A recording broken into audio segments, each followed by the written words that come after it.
Good afternoon, ladies and gentlemen. So welcome to the Stock Talk episode number 13, where we look at the banking sector performance and what lies forward or in the future for the banking sector. So just to give you a brief and idea on the Stock Talk. So if for people who have been joining with us, I know everyone is familiar with Stock Talk, but for people who are joining first time, so Stock Talk is a platform that we created by First Capital to mostly to solve the investor problems. So what we do here is we normally pick a topic and we give out our recommendations as well as insights into the future of that company or respective sector. While followed by that, it will be open to a Q&A session to everyone, not just questioning regarding the sector that is in that we're talking about, but to the overall market. The question, the stage says for to open for all the questions coming in from all market companies as well as sectors. So please use this platform, and we will help you out as much as we can regarding the questions. So to start off, today's topic is the banking sector. So to take you all through this, I, Ranjan Ranatunga from research, will be taking you all through the presentation, followed by the question and answer session, which will be handled by both myself as well as Mr. Nirmal Gratian, who is our investment advisor participating for this webinar, and he's coming off from the JAFFNA branch. He's in charge of the JAFFNA branch for First Capital. So let me quickly dive into the presentation while we take up the Q&A afterwards. So looking at the banking sector, first of all, the banking sector was amongst the key performers during the recent quarter, where we saw, so this is the first quarter that we saw results coming recently. And if you look at the companies or the sectors that are performing well, banking sector stands out among the most best performers.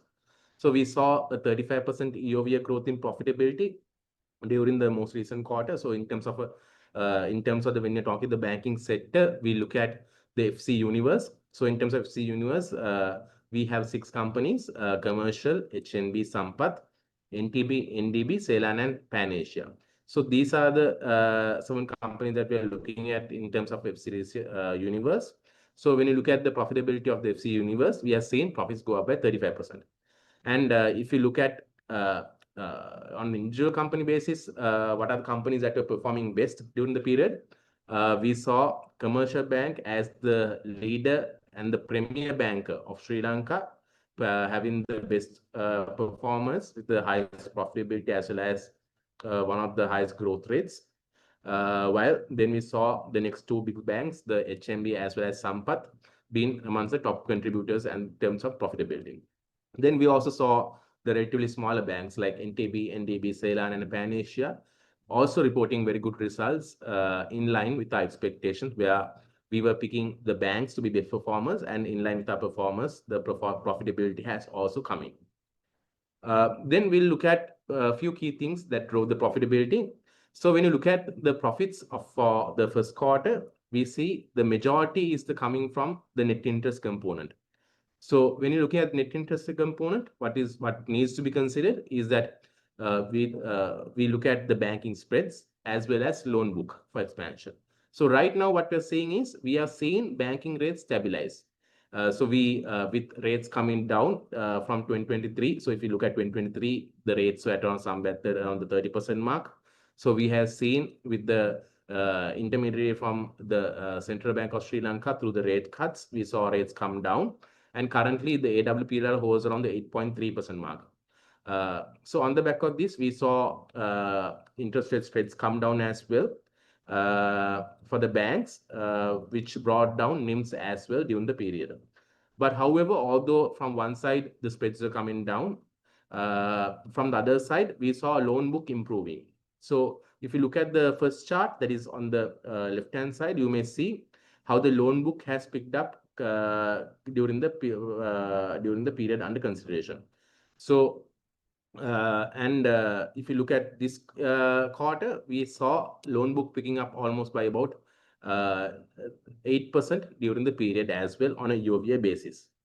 Diving a bit deep into the loan book, to identify the biggest performers in terms of loan book, so we have commercial bank again, as we reiterated previous times as well.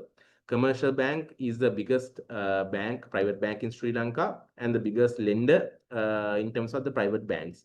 So we saw during the quarter, commercial bank recording a gross loan book growth of around 100 billion during the period, while the smaller banks like HMB, Sampath, while the other banks as well, saw relatively slower growth. So this was in line with our performance, where we were expecting in terms of loan growth, the benefit to come into the bigger banks first, while the benefit to flow into the second tier banks second.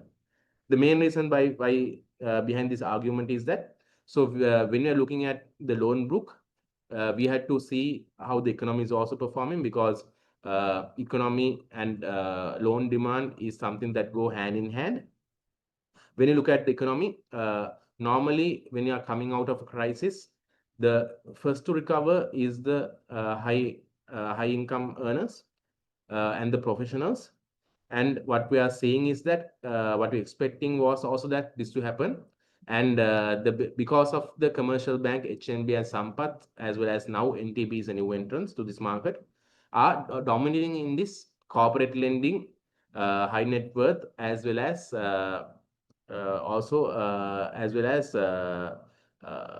high net worth retails. So all these three targeted segment, we saw the recovery trickling into them first.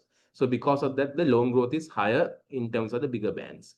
Then as the economic recovery trickles down to the smaller parts of the economy towards the middle incomes and the low income earners, we see the smaller tier 2 banks loan book also picking up in line with this growth.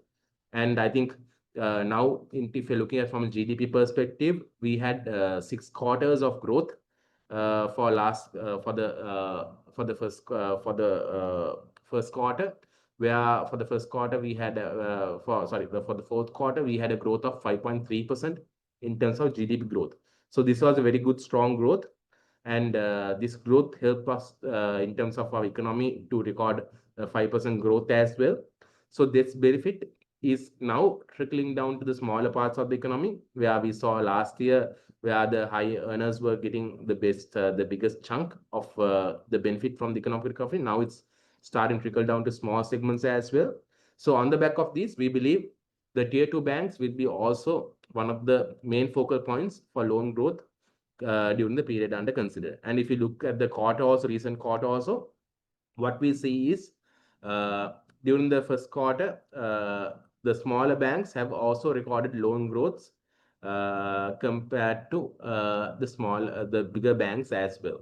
So this is how it's evident where the economic recovery is trickling into smaller parts of the economy. Then another component that drove profitability during the period was the fee business performance. So when you look at fee business, you have to identify what is the main factor that is driving. So for example, if I explain you what fee business is, this is the business that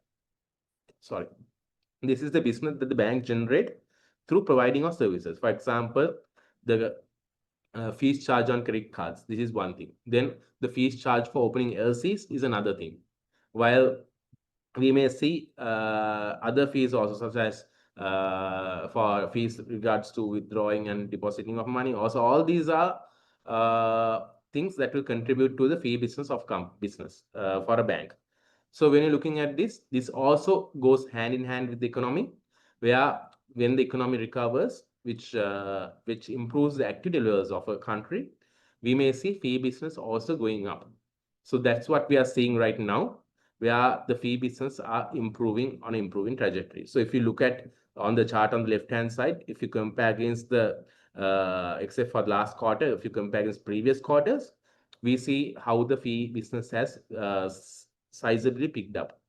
The main reason what drove the fee business during the period was the trade finance component, where we saw banks, one of the biggest chunk of the loan book is the trade finance component for a bank.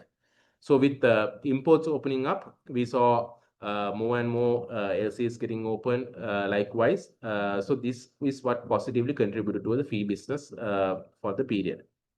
Then dissecting this fee business growth into when you look at the smaller banks, we can see across all banks, the fee business has grown across all the banks. And if you look at the bigger banks, again, the chunk of the fee business is coming here, while the smaller banks have reported a moderate growth. Then the impairments is one of the sizable components that brought in profitability for the banking sector as well during the period. So when you're talking about the impairments, last quarter, that's the fourth quarter, the banking sector universe, this is recorded reversal of 195 billion in terms of reversals. So the main reason behind this was the reversals that we saw coming in for the debt restructuring process. So with Sri Lanka completing external debt restructuring last December, we saw the level of uncertainty surrounding the banks with regards to government securities also is out. And the over provisions that the banks made with a conservative view got reversing as well. So this is the reversal of the over provision that we saw during the last quarter. And now this quarter, we have seen impairments coming at 11.6 billion. But even this, when you compare against the past, this is a very low number. And this is one of the reasons that drove profitability as well. When I'm looking at what is driving down impairments is that, so one thing, as I explained previously as well, economic recovery is a key factor. So we have one of the two biggest sectors in the economy. So that is construction and tourism. If you look at the people who are participating in this workforce, roughly about between, so tourism contributes to about 20% of the workflow, while construction stands between 25 to 30%. So that is a considerable amount of people that is employed in these two biggest sectors that we saw was going through a very challenging period for almost, I think, for 6-7 years. So these two segments, we are seeing a very good recovery in these. For example, if you look at the Purchasing Managers Index, we are seeing both these sectors record very good growths in expansion territories, with both employment as well as new orders improving. So that is one of the main reasons why we saw a recovery in these two segments. Then again, we also have the overall economic recovery, which is also helping towards recoveries.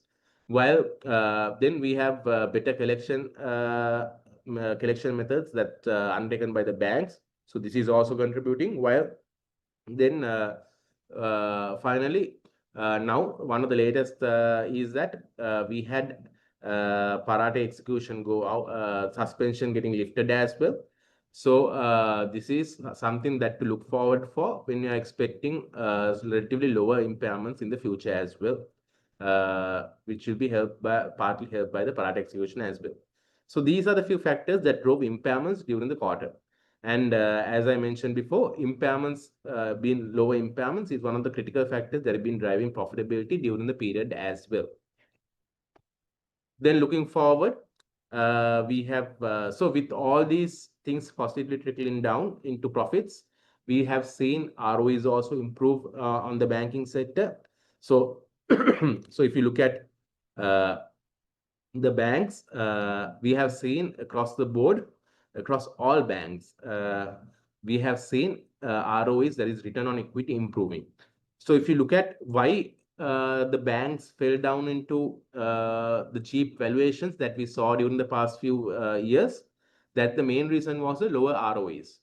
So when usually banks offer around 15-20% in terms of ROEs, but with the provisions that the banks had to make with regards to the uncertainty regarding debt restructuring, also together with the increased impairments that were coming in from the crisis that affected most of the sectors like tourism and construction. So all these things brought down the returns on the banking sector. So this pushed down roughly, if you look at the ROEs, roughly ROEs came down on the banking sector towards the at least between 5 to 10% actually. So this was what brought down the valuations of the banks to trade them to make them trade at 0.3 to 0.5 times during last 2 years. But since then, we have seen the ROEs pick up, and it's evident by the chart that I'm showing here as well, where we are seeing ROEs improve across all banks during the five quarters that I've highlighted. Uh, so with this, we believe the ROEs will also tend to get better as the banks continue to performance improve. So if you look at so when you look at, you may see there's an outlier here, that is the NTB. So NTB has always been performing, and they have been generating higher ROEs as well. The main reason behind the better performance is that during the period of debt restructuring, they were very less exposed to government securities.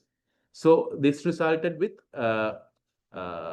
the company, this resulted with the company not having to provision for future debt restructuring haircuts. So this resulted also the NTB customer base is also somewhat very selected customer base, where they mostly cater to the corporates as well as high net worth. So this customer segment was also that much not that impacted from the crisis. So these three factors combined resulted with the high ROEs for NTB, whereas other banks went through a challenging period during the period.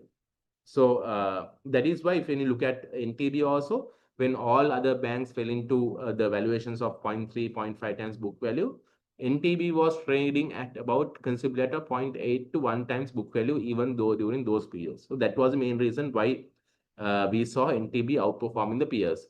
But now going forward, we expect that to normalize, and as you can see here as well, now all the ROEs of the banks are converging together, and now it's also almost stabilizing between the 15-20% mark, and that is why we are expecting a re-rating in the banking sector as well. Then in terms of looking at stability, so when you're talking about banks, stability is a critical component. That is because these banks normally handle public money, and stability is always a concern there. So when you're looking at stability, we have two ratios that we look at in terms of banking sector stability. That is tier 1 and tier 2, or the total capital ratio. So so for these, the statute rates are set by the central bank through the Banking Sector Act. For example, if you take commercial bank, in terms of tier 1 capital, so what qualifies for tier 1 is the stated capital as well as reserves for tier 1 capital. So when you're looking at tier 1 capital, commercial bank as the biggest private bank has the highest requirement in terms of capital adequacy, while the smaller two banks, the HMB versus Sampath, has the next biggest statutory rate at 9.5%, while NTB, NDB, Ceylon, and Pan Asia is having relatively lower requirements compared to their size. So when you look at these, what we can identify is almost all banks are comfortably above the statutory requirement ratio. So what this means indirectly is that, so if you can recall what happened with commercial bank, as I can recall about 2 quarters back, we saw commercial bank going to rights. The main reason why the bank opted for right issue was the fact that tier 1 capital was near the statutory buffer that was set by the central bank. So if you look at the past, so as I can remember, that's happened during the third quarter. So if you had third quarter, commercial bank had only merely about a 1.5% buffer when you look at compared to the statutory. So statutory was at 10%. Commercial bank had a tier 1 capital of 11.5. So this was the reason why they had to go for right issue. And also, if you see here, we see NDB also having a very, relatively thin buffer compared to other banks. And there was also big hahoo going around in NDB, saying that they might go for right issue. But now, given the late period, we have not heard that noise come out again. That is mainly because with the profitability improving, we saw tier one capital getting improved as well. So that's what lowers the likelihood for a right issue for NDB as well.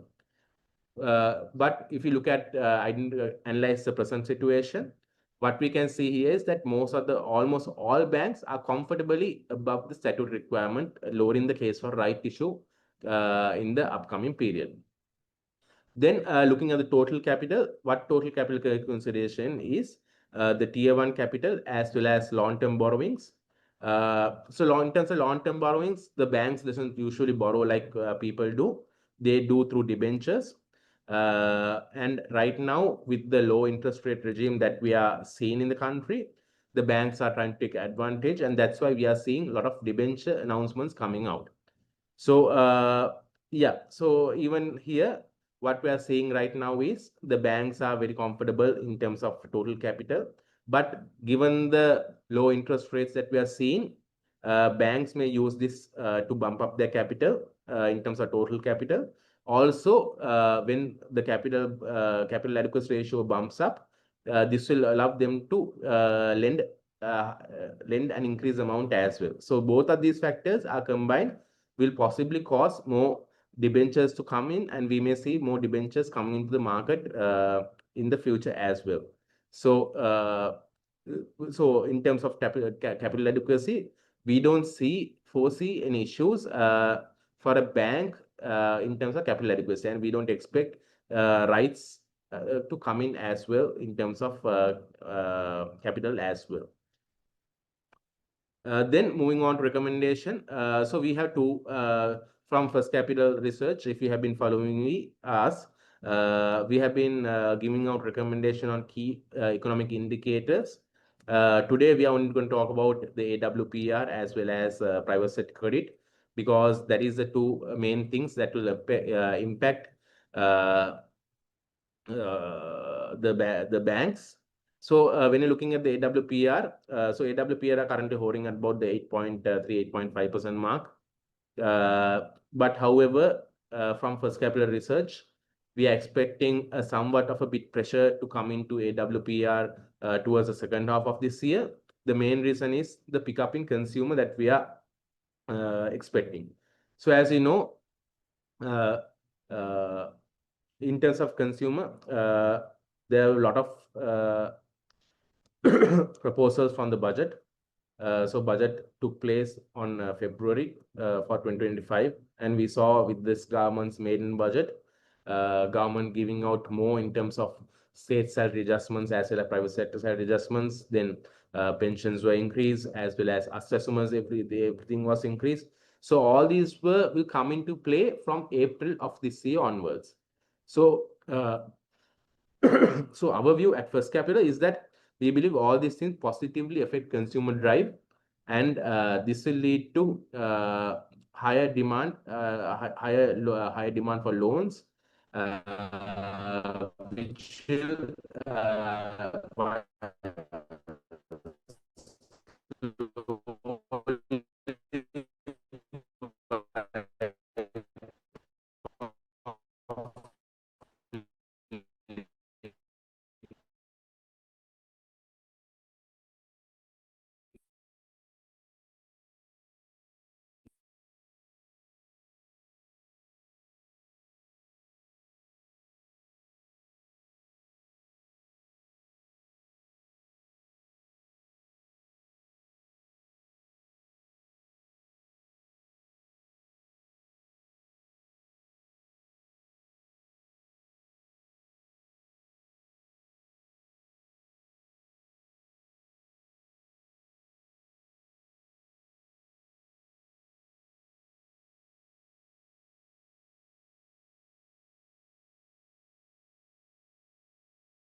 I'm sorry, guys. There was a small network problem. Let me reshare my screen.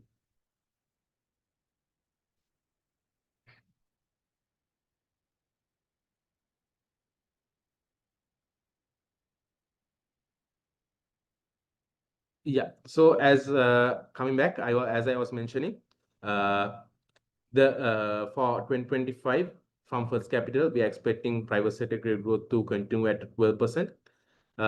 When you're looking at the numbers that have come out so far for the year, for the month of March, we had 173 billion in terms of private sector credit, and this is a very positive number because usually what we see is credit between 100 to 120 billion baht. So, so private sector credit is coming strong, and we believe the 12% mark is achievable. And as I mentioned before, also when you are looking at private sector credit, mostly the biggest chunk of the credit will flow into the bigger banks, while now that the economy is on a recovery trajectory and part of the recovery has trickled down to smaller components, we believe the smaller banks will also have relatively higher credit growth during the period as well. Then for next year as well, we are expecting credit to go at around 12% for next year as well. Then coming on top recommendation. So we at First Capital, we normally look out at, we cover the whole banking sector in whole, and banking sector is among our key recommendations as well. So when you look at the banks, we have very high target prices, and we still see a lot of upside on the shares.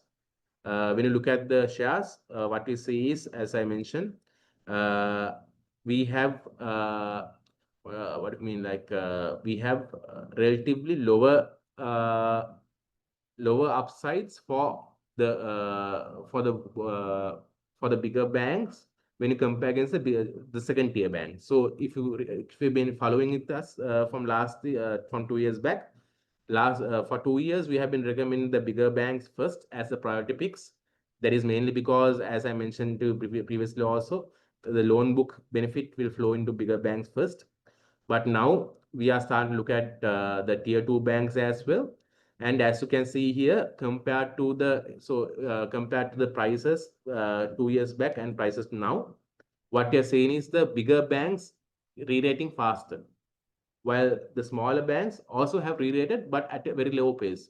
So because of this re-rating, the lower re-rating that we have seen, the smaller banks are offering better returns as well. And that is what we are seeing when you look at the upside column here as well. When the bigger banks are offering between 15 to 30%, the smaller tier 2 banks are offering 50% and above. So that is why right now our First Capital recommendation, we are advising our investors to move into the second tier banks from the tier 1 banks, largely to benefit from this the discounted price that we are seeing in the market and the re-rating that we are expecting to see on the tier 2 banks as well. So with that, our recommendations are like this. So commercial, we have target price of 109 rupees for 2025. HNB voting share, we have target price of 350 rupees. Sampath, we have 135 rupees. NDB 190, Ceylon 110, and NTB at 200. Then in terms of non-voting, commercial again is 160. HNB is 280. Ceylon Bank non-voting is 88, while NTB is at 270. So if you see here, NTB is the only bank right now is currently offering very low returns because the prices have increased steadily on these two banks. And even if you look at the forward indicators, what we are seeing is compared to our expectations. So the both the PERs and the PBV that we have placed here are forward-looking ones. So even when you look at these, it is still trading at a very much discount compared to the peers as well as the other sectors listed on the CSE. So this is the main reason why we are very bullish on the market. For example, if I just to point out, we have the banking sector, the biggest sector in the economy on the listed space. We have the biggest sector as one of the cheapest sectors that are available in the market right now. So if you look at the market itself, the market is trading at about 8.3 times PE and a price to book value of 1.1 times. And if you look at the banks are trading at still at average around 5 times PE and a book value of 0.6 times. So it is at more than a 50% discount to the market. And we see a lot of opportunity in this sector because of the potential opportunities as well as potential profitability that we are expecting to happen as well. That is the presentation that we want to share with you all today. And that's all what we want to show from our side as well. So with that, now let me open the presentation, the episode for Q&A. Again, I like to reiterate this webinar or the stock talk is not only to question the presentation that we did. You can ask any question from any company or any sector that you like. And this platform is open for everyone. So please go ahead and type your questions on the Q&A tab, and we will try to help you out as much as possible. So yeah, so please type in a question and answers, and please join in the seminar as well.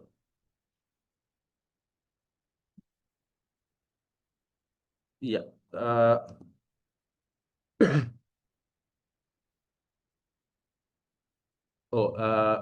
So we have two questions. One thing is, please explain how low interest rates affect financial companies like Cal. And also insurance sector. So for example, so Cal is a primary dealer just like us. So as primary dealers, we benefit mostly through trading gains. So for trading gains, what we are expecting is now normally the higher the downward interest rate movement, the higher the trading gains that we are having. So if you look at the profitability of both Cal and First Capital, you may have seen that during last 2 years, the companies performed exceptionally well. That is mainly because of the fact that the interest rates are coming down fast. But right now, interest rates are almost has bottomed, and the potential for a trading case is lower for both these companies. So that's how this interest rates affects the companies like primary dealers like Cal and First Capital. Then also we have another question. So that question is in Sinhala. First Capital Research අනුව NDB සම්බන්ධ තිබෙන පුරෝකථනය තවදුරටත් එසේම පවතින නැත්නම් target price එක පහළට ගෙන යනවා. ඇත්තටම අපි First Capital එකේ අපි NDB අපි ඇක්චුවලි රෙකමන්ඩ් කරනවා තාම.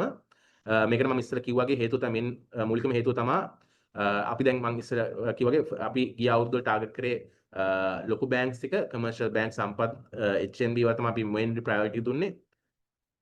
දැන් මෙතනින් එහාට ඉකොනොමි රිකවරි එක සමාජයේ පොඩි කොට්ටාශ වලටත් ෆ්ලෝ වෙන්න පටන් ගන්නවත් එක්කම අපි එක්ස්පෙක්ට් කරනවා සෙකන්ඩ් ටියර් බැංක්ස් ටිකත් සෙකන්ඩ් ටියර් බැංක්ස් වලත් බොහොම ප්‍රොෆිට්ස් වල බොහෝ වර්ධනයක් සිදු වීමට. ඒක නිසා අපි ඒ අතරතුර අපි හිතනවා NDB ඒ අතරතුර තියෙන මූලික බැංකුවක් සෙකන්ඩ් ටියර් බැංක්ස් වලට හැඳින්වුවාම අපි දකින්නේ NDB, සේලාන්, Pan Asia, DFCC වගේ බැංකු තමයි අපි සෙකන්ඩ් ටියර් බැංකු වලට අයිඩෙන්ටිෆයි කරන්නේ. අපි මේ සම්බන්ධ තිබ්බ පුරෝකථන අපි කිසිවක් වෙනස් කරලා නැහැ. අපි තාම ඒ අනුව බයි රෙකමෙන්ඩේෂන් එක යනවා. අපේ ටාගට් ප්‍රයිස් උත් පල්ලෙහාට ඇවිල්ලා නැහැ. ඒකට හේතුව ටාගට් ප්‍රයිස් පල්ලෙහාට ගෙන්න හේතුවක් නැහැ. අපි සාමාන්‍යයෙන් කම්පැනියක් වැලියු කරද්දී අපි ටෙක්නික්ස් දෙකක් යූස් කරනවා. එකක් price to earnings එක පැත්තෙන්, අනිත් එක residual income කියන factors දෙකෙන්. So residual income එක බලද්දී අපිට පේන්නේ ඒක ගොඩක් වෙලාට book value එකත් එක්ක සමාන්තරව යන්නේ. දැන් සාමාන්‍යයෙන් මෙතනින් ඉස්සරහට සාමාන්‍යයෙන් කම්පැනි ප්‍රොෆිට් කරනකොට ඒගොල්ලන්ගේ book value එක වැඩි වෙනවා. දැන් එතකොට ප්‍රොෆිට් කරන අවස්ථාවේදී අපි හිතන්නේ book value එක අපිට පල්ලෙහාට ඒමට ඇති ප්‍රවණතාවයක් තියෙනවා කියලා. ඒක නිසා අපි NDB එකෙත් අපි හිතන්නේ අපි ඉස්සරහට අපි අපේ රිසර්ච් රිපෝට්ටින් අපි ටාගට් ප්‍රයිස් එක පල්ලෙහාට ගේන්න අපි ප්ලෑන් එකක් නැහැ. ඇත්තම අපි අපේ බැංකින් සෙට් එක සම්බන්ධයෙන් අපි ඔයගොල්ලන්ට තව සති දෙකක් ඇතුළත අපේ සෙක්ටර් රිපෝට් එක එක්ස්පෙක්ට් කරන්න පුළුවන්. ඒකෙන් ඔයගොල්ලන්ට අලුත් ටාගට් ප්‍රයිසස් උත් එන්න පුළුවන්. හැබැයි මම විශ්වාස කරනවා ටාගට් ප්‍රයිසස් පල්ලෙහාට එන්නේ නැති වෙයි කියලා. ඒක බැංක් එකවත් ඒගොල්ලන්ගේ performance එක හොඳ නිසා.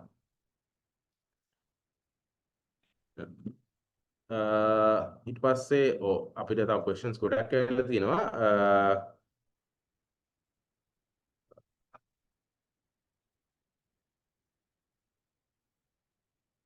අපිට question එකක් ඇවිල්ලා තියෙනවා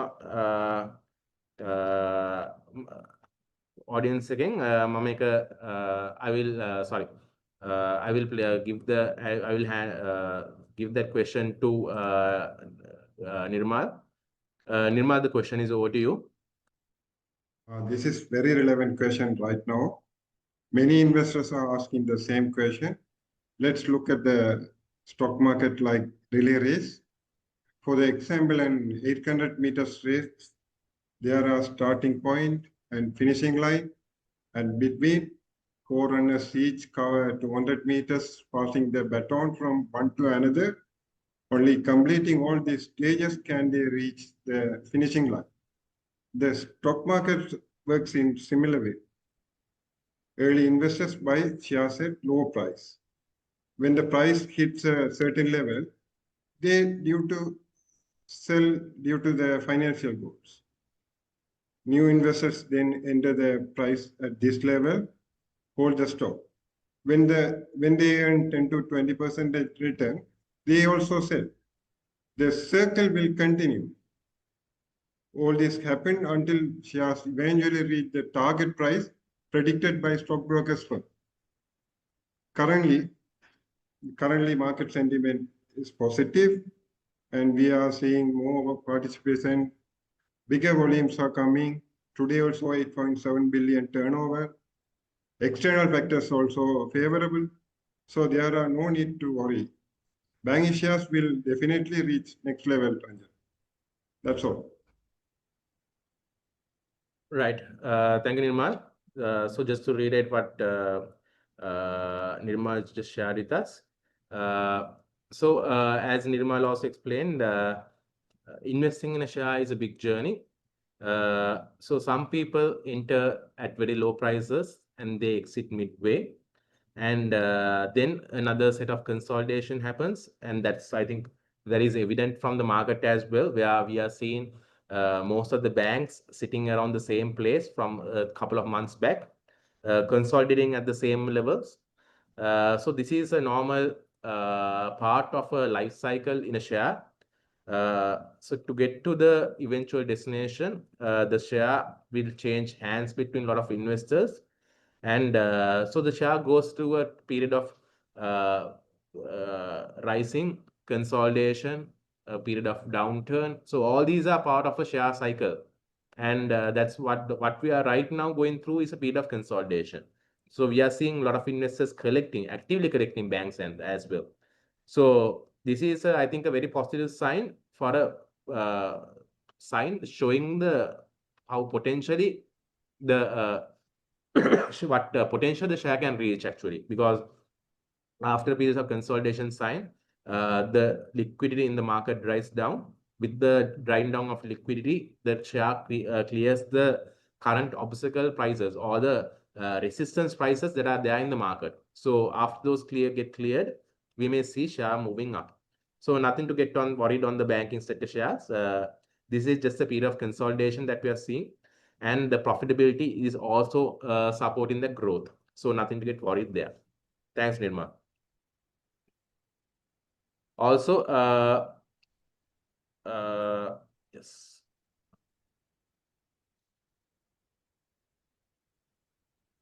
Yes. So there's another question posed to us. With new vehicles arriving in Sri Lanka, how positive is this for banking and finance loan book? Yes. So it's actually very positive. So what we are seeing right now, for example, if I give you Sri Lanka halted vehicle imports in 2020. So for now 5 years, the vehicle market has been closed. And the finance companies, if you look at finance companies, about 60% of their business are coming from this leasing business.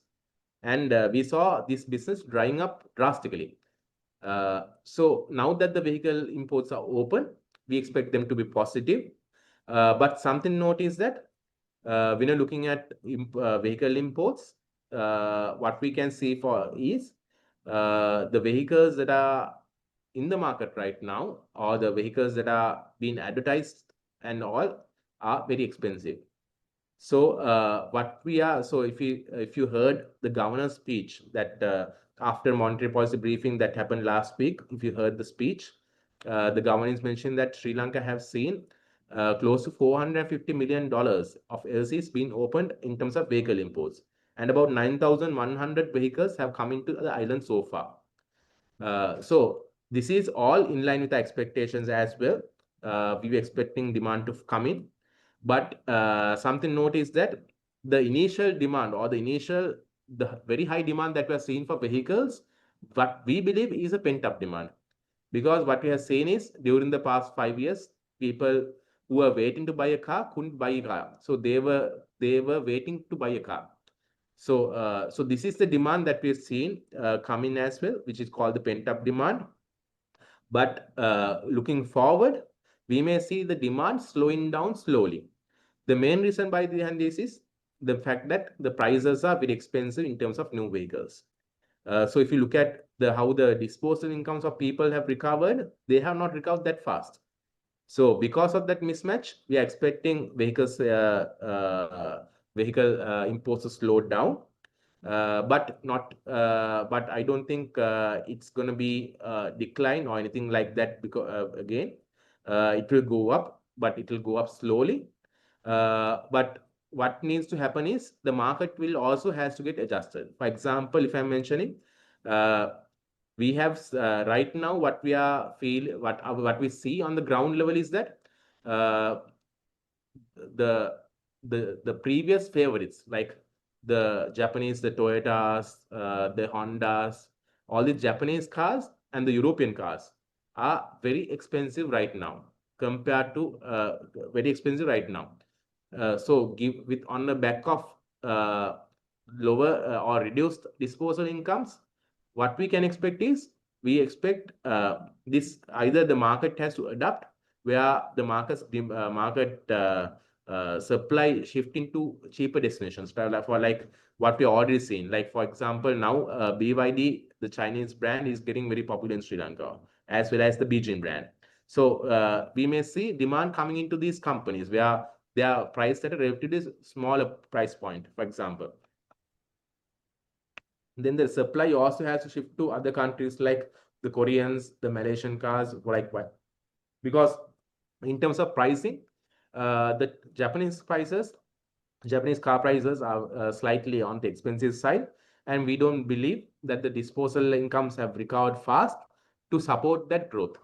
So because of that, the market will adjust, and so there can be a lag effect as well while the market adjusts. But we expect vehicle imports to continue, and this will be very positive for the banking and the finance sector as well, because when you're importing a vehicle, and LC has to open, and when LC is open, this resulted with fees and commission fees coming into the banks, while the loan book also will go from the other side with the loan demand that is coming in for vehicles. So vehicle imports is a very positive for banks as well as finance company loan book. So this is also one factor that we have considered, where we are expecting private sector growth to go 12%, will be aided also by the demand for loans that we have seen. Then so there's another question. Hi, does Trump tax will affect future decline in stocks? So as you can remember, Trump tariff, I think as I can remember, it came on 4th of April. So we all know what happened on the 4th of April. We had I think that was a Bloody Monday. where we had the entire index in red with about 700 to 800 points lost just within one day. So that's the negative impact that can come from a tariff. But what we are feeling right now is the Trump tax. He's using tax as mostly like a bargaining chip to bring in all the relevant parties to a discussion table. So that's what we are seeing as well. We saw Trump going head to head with China with increasing taxes on up to 145%. But after both parties came into the discussion table, we saw tariffs getting reduced. For example, from US side, the tariffs were brought down to 30%, while from China side, tariffs were brought down to 10%. So I think that is what Trump is expecting from the tax to come in, where he's expecting a higher negotiation power. And in terms of Sri Lanka, we saw on 4th of April, we saw 44% tariff getting imposed by Trump. And then on the 8th, I think it came down to 10%. And we saw with that the market recovering as well. And right now, the government of Sri Lanka as well as the US is in negotiations with the next tariff with regards to tariffs. And I think the second layer of discussions will happen somewhere around this week or next week. And I think we can expect something positive as well, because what we are hearing and what we are feeling from the what we have seen from the negotiation that has taken place with other countries so far, everyone seems to have come into an agreement or has managed to reduce their taxes. So we expect that to happen to Sri Lanka as well, where we are expecting tax to come down from 44% announced. And just I forgot to mention about this. There's a 90-day tax holiday period. So that 90 days will be completed on July 8th, and the new the previous 44% taxes will come into play from there onwards. So before that, we believe that the government will go for negotiation. And I think, from my opinion, I think we should be hearing something very positive on tariffs. US tariffs with possible reduction in tariffs from 44%. But I think the base level tariff of 10% will prevail, because that's what we are seeing happening across all countries, most of the countries as well, where baseline tariff 10% will prevail, or it can slightly go up from the baseline, but should be definitely below the 44% announced previously. Yes. Yeah. So there's another question posed to us. What's your outlook in construction sector in short to medium term, and what are the major shocks that will drive the market? So we at First Capital, we are very positive on construction. A few things that are giving positive signs for construction is that, as I mentioned, one thing was the PMI. So central bank does a survey in terms of purchasing managers index for construction, and this looks at the future orders, current employment, how the status of the stock. So all these things are considered when purchasing managers index is decided. So what we are seeing is, in terms of construction PMI, it's on expansion, and it has been doing well for the last few months. And we are seeing that happening on the ground as well. For example, with the completion of domestic debt restructure, external debt restructuring, we saw all these halted multilateral backed projects such as ADB and World Bank projects getting recommenced. We saw the flyovers getting completed, the work resuming again on the flyovers. So all these things are what we saw starting on the ground.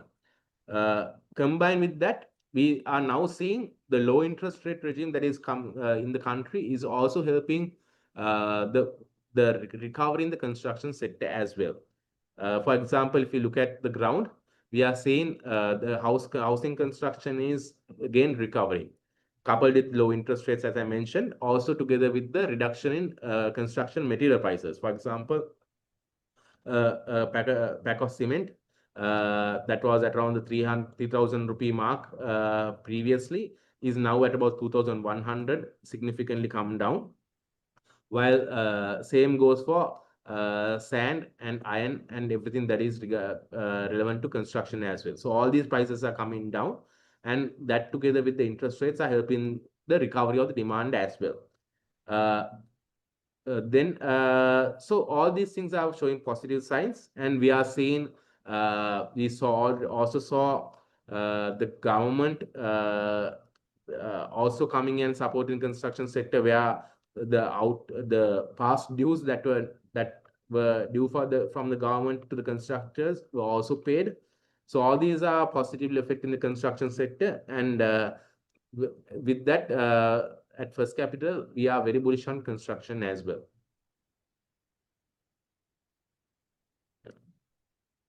Then we have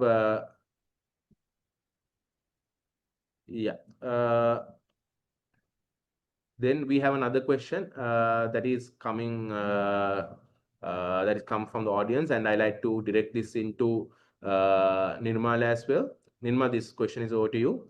So Nirmal, 2 months back, we saw the daily market turnover around 1.1 to 2 billion mark, which is a very low, relatively at a low level compared to before. And now we have seen the daily turnovers gradually improve to 3 to 4 billion mark as well. And today, I think turnover is at a very record high level, mainly because of the HMB transaction. But can you give us a bit of context? What is happening behind this, and what is driving the turnover, the improvement that we have seen in the last couple of weeks? Hi. The increase in daily market turnover is mainly due to improving investor confidence, positive corporate earnings, and favorable macroeconomic conditions such as stable interest rate, declining inflation, stronger rupee, local institutional and investors are more active, while foreign investors are also showing interest in Sri Lankan equities. If the positive trend continues, especially with political stability, IMF support, and improved economic indicators, market turnover is likely to remain stronger, even increase further in coming month. It will increase. However, it's important to watch any external shocks or policy changes that could affect investor sentiment. That's it. Right. Thank you, Nirmal, for that. Yeah. So as Nirmal also mentioned, a lot of things are contributing towards the positive sentiment, and the overall improvement in economic environment, as well as the confidence boost that we have seen from both the political side as well as from the economic side, are the factors that are driving the market as well. Then let's look at another question. There's a question here. So I am a first-time investor looking to invest in a bank. What bank is to best start with? So for a first-time investor, my advice is that when you're looking at banks, normally a banking share is one of the best investment to start investment with. That's because banks are considered a proxy to the economy as well. Because if you look at banks, most of the banking sector activities go hand in hand with the economic activity. For example, if I'm saying, we say, for a person who's earning a salary gets remitted to the account. And if you want to spend the salary, we had to either do it through withdrawing from ATM, which is subjected to 5 rupees if it's from the same bank, or if it's subjected, if it's from another bank, it's 30 rupees. Then the other cases, if you want to do a transfer online, so if you're transferring online, again, another 25 rupees is applicable. So likewise, all the activities in the economy is going hand in hand with the banks. So it is considered proxy to the economy as well. So in a case like this, I think it is a very good, very wise to invest in a bank in a period of recovering economy. And when you are considering one of the best to start with, I would advise right now our recommendation, the first capital recommendation for banks. We recommend the tier 2 banks, that is the NDB, Ceylon, and Pan Asia. Compared to the bigger banks like Commercial, Sampath, and HMB. The main reason behind this recommendation is that we saw prices increase steadily on the big banks. For example, Commercial prices are right now at about 140 rupees, which was at, I think, below 100 about few months back. Then same goes to Sampath and HMB as well. While in terms of NDB, Ceylon, and Pan Asia, the prices has not gone up that much still. It has gone up, but it has not gone up by a drastic amount. So because it's this factor, we believe there's opportunity with the higher returns for these second tier 2 banks, tier 2 banks. So because of this factor, we recommend you invest in a tier 2 bank as well. And if you have capacity, also invest with a bigger bank so that you have shared interest or you have balanced your risk or weighted your risk between the banking sector as well. So that is the advice I can give you if you're starting off and if you're looking to see what's the best bank to invest with. Also, there's another question from the audience. I will share this message with Nirmal as well for him to answer. So Nirmal, today there was a large trade on HNB. We saw Brown's Investment sold HNB shares today. Is there a positive sign for the market, and what is the opinion? What is any idea regarding that? The sales of HNB shares by Brown Investment is necessarily not a negative signal.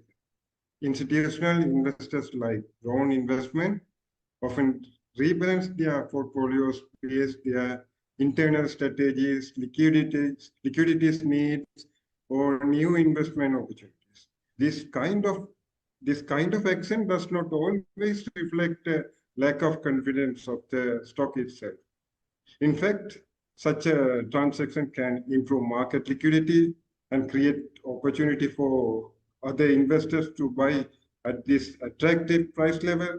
If HNB's fundamentals remain strong, as shown its recent quarterly results, the long-term outlook of the stock remains positive. Therefore, the move seems to be a routine portfolio adjustment rather than negative signal for the market. That's it. Right. Thank you, Nirmal, for it. So I think this question is also partly goes with what we answered previously as well, where we were looking at the banking sector shares, why they are a bit of stuck right now. So again, the share is a life cycle again, and when you're looking at the HNB share, what we saw was LOLC or Brown's Investments buying this share at very cheap prices. And right now, compared to those prices, the prices have gone up steadily. So to take advantage of this opportunity, also they when you consider from Brown's angle, they also have different commitments that they have. So to settle those commitments also, this was an opportunity that they took. So right now, what we saw was what they did was they took out, they sold the HNB stake, and what with that money that they have received, they'll be settling some of the debt. While with the balance of those money after settling debt, they can look for expansion or new investments. So that is something possible there. So all investments go through this life cycle. And for example, for something like HNB, this 10% stake, you have to also consider about the market liquidity. Market liquidity, the fact that how easy it is to exit and enter from a share, from an investment. When you consider such a big investment, you need market liquidity for that. I think the current market context, where as we have mentioned as well, where the turnover has drastically improved from 1 to 2 billion to 4 to 3 to 4, 5, 5, 6 billion now.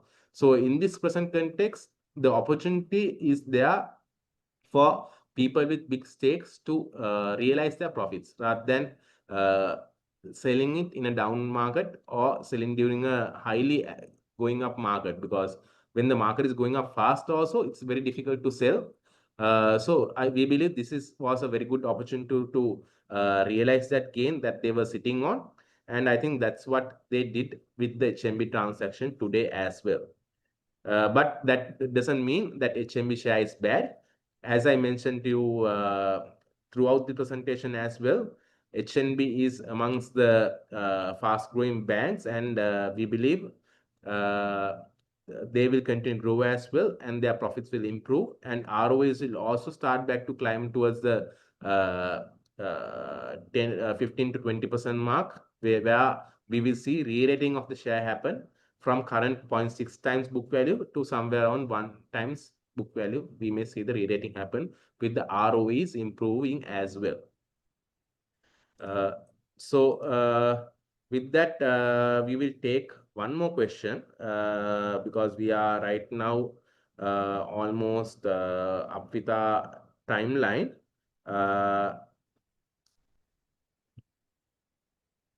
So there's one more question. We'll take one more question. Can you explain why consumer sector rally is going on? Yes. So when you're looking at consumer sector, I think it is important to see the triangle of needs of people. So from a research perspective, when you're looking at what to pick or what to buy next, when you're recommending shares, we look at the triangle of needs. The triangle of needs goes like, for example, a person who is having a very challenging time in terms of living their life will try to fulfill their daily necessities first, like housing, food, water, like those. So that is the most basic level of needs that a person has. Then, as their income slowly recover and their income starts to rise, we may see they moving out and purchasing more extra stuff. For example, a person who has been so far living off on the daily necessities, when they get extra bit of money, what they will look is either to improve their lifestyle. So they will start to eat out, or they will try to go on trip or something. So that is something, or even further up the daily triangle, we have vehicles, for example. So after we satisfy the basic need, we are moving towards the next setup. Then from there, the daily needs evolve likewise. Then people will look for housing likewise.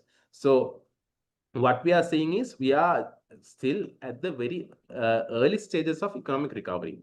So since we hit the crisis in 2022, we saw disposable incomes of people going down very fast.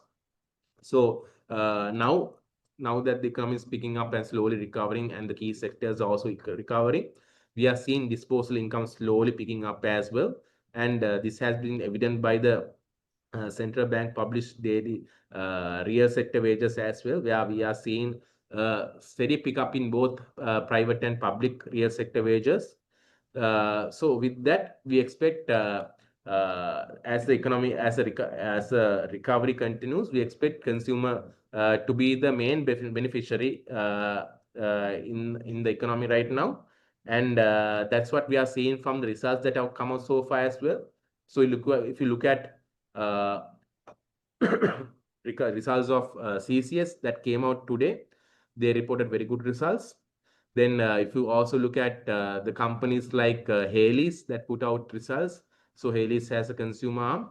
When you look at the consumer arm, consumer profitability has doubled from previous year. The main reason is the reason that we are talking about, which is the improvement in disposable incomes.